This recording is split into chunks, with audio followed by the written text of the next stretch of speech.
Welcome to today's tutorial on how to create animated widgets on column Mouseover events in Elementor, using the Steroids for Elementor plugin and its extension, HoverAnimator. With HoverAnimator, you can add engaging hover effects to your Elementor columns effortlessly. So, let's get started.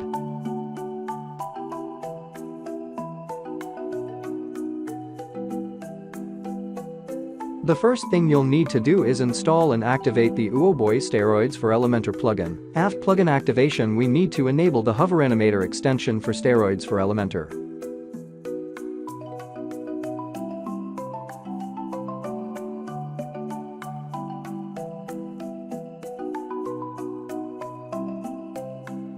We are going to add hover effects on this fleet section first. Open the page in Elementor's editor by clicking the Edit with Elementor button.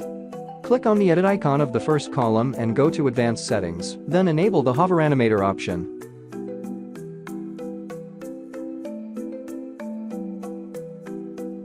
You can also change the content overflow setting from this tab if needed. Now go to the Advanced tab of Inner Widgets and enable the HoverAnimator option. Here, you can customize different animation settings for the normal or hover state. You can also adjust the effect delay and duration. Let's try out few effects on the first image of this column, and then move on to the other widgets. Now you can see the blur effect working when you hover over this column. You can configure various settings for HoverAnimator, including opacity, offset top, offset left, transforms, and blur. These settings allow you to add mouse over effects to create interactive and engaging hover animations on column.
Let's add hover events on the banner text.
By utilizing HoverAnimator, you can bring life to your design by animating various widgets and elements within columns. These effects can apply on buttons, images, text blocks, icons, or any other interactive components that you want to highlight.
I hope you enjoyed watching this video. I highly recommend trying out this amazing free plugin. You can find the plugin link in the video description below. Don't forget to subscribe and show your support. Share this video with your friends as well. Additionally, at the end of this video, you'll find links to other related videos about other extension of this plugin, Steroids for Elementor. Stay tuned for more exciting content in the next video. Thank you for watching.